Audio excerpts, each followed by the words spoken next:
Oh, welcome back in on a Manic Media Monday because it is the morning pill after Donald Trump went on CBS. You know, the folks that he sued because they unfairly edited a Kamala Harris interview during the campaign.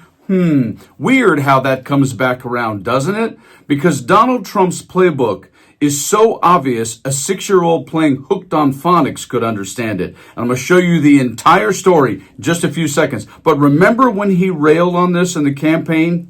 And how about 60 Minutes? But they go at me, oh, they want to get me, they want to get... With her, all softballs.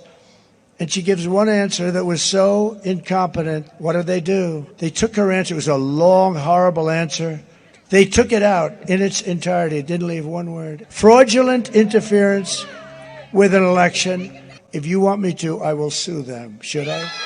And then certainly, even though, as per typical, Trump didn't really have a case, this... Paramount, that's the company that owns CBS and also the show 60 Minutes. Well, the bottom line is independent legal experts say that the White House, the president, really did not have a case here. CBS, who's now put Barry Weiss in charge, bent the knee and did this. It's agreed to pay $16 million to settle a lawsuit brought by President Trump.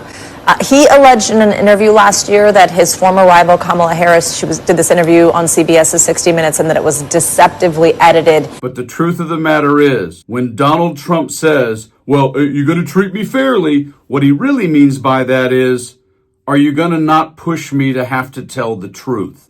That's the Donald Trump playbook, and CBS fell right into the trap and did exactly what Trump sued over. Here is the entire story. Check this out. Do not miss. CBS cuts Trump's corruption tantrum from 60 Minutes edit. President Trump's frustrated response to a crypto corruption question shoehorned at the end of his 60 Minutes interview was cut from the show's final edit. CBS aired a 28-minute version of the Trump interview on TV, then released a 73-minute extended cut online, which was also shared by the White House's Rapid Response 47X account.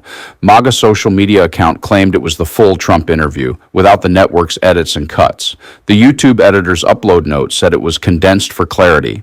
However, while a tense exchange over crypto corruption with interviewer Norah O'Donnell featured as part of the full written transcript on the 60 Minutes Overtime site, it did not appear in any online video version. At the end of the interview, conducted at Mar-a-Lago on Friday, O'Donnell requested 2 more questions, as she had frequently mentioned she was conscious of time and occasionally interrupted some of Trump's longer answers.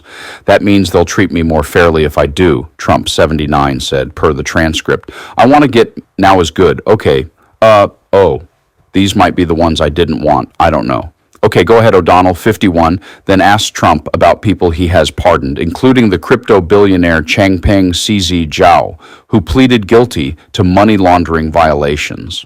Some of Trump's answer went to air in the truncated version of the interview, including where the president admitted he had no idea who the man he had pardoned is. I don't know who he is, Trump said of CZ.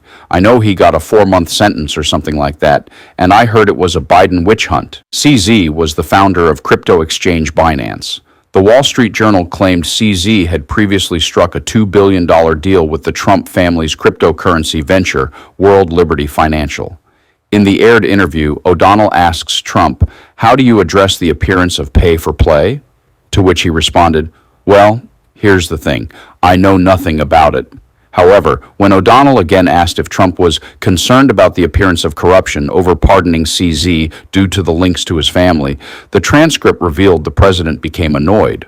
I can't say I'm not concerned. I'd rather not have you ask the question, but I let you ask it. You just came to me and you said, "Can I ask another question?" And I said, "Yeah, this is the question." O'Donnell cut in to say, "And you answered," as the president continued on to say, "I don't mind. Did I let you do it? I could have walked away. I didn't have to answer this question. I'm proud to answer the question. You know why? We've taken crypto." O'Donnell interrupted Trump, presumably to repeat her question, and Trump said, "Excuse me," before continuing his presidential crypto sales pitch without directly addressing the corruption angle.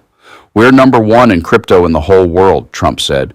"Other people want to be. They're fighting like hell to be. But we're number 1 in crypto because I'm the president. We are number 1 in crypto, and that's the only thing I care about." I don't want China or anybody else to take it away. It's a massive industry. A voiceover from O'Donnell noted in the aired 60 Minutes broadcast that World Liberty Financial has denied any involvement in the pardon. 60 Minutes also cut the moment where Trump bragged about his $16 million lawsuit victory over Paramount, over what Trump believed was deceptive editing of Harris's interview. The case settled in July as Paramount needed FCC approval for an $8 billion merger with Skydance. Trump did not mention Harris by name, but said, "Oh, the press got behind her." But eventually she failed because she couldn't speak. She wasn't a very intelligent person, in my opinion, but she couldn't speak properly. She could not speak, and actually 60 Minutes paid me a lot of money, and you don't have to put this on because I don't want to embarrass you.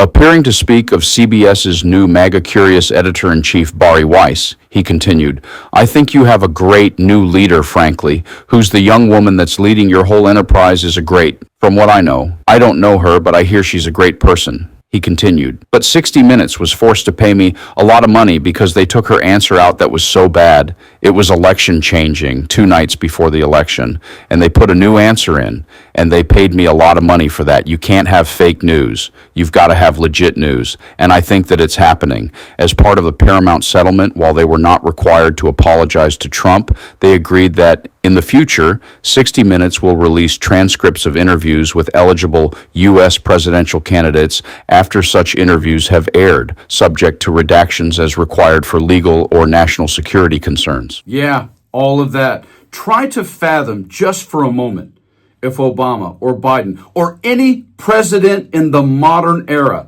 actually pardoned someone responsible for what CZ was responsible for, and then they say, "Well, I don't know anything about it. I don't really," just a lot of Trump's favorite phrase. Well, a lot of people said he was a nice guy or it was unfair, so I'm just going to pardon him while my 2 sons are involved in the very sector and industry from which he was pardoned. Yeah. Welcome to Donald Trump's presidency. You guys like and share the video, subscribe to the channel, and stay frosty.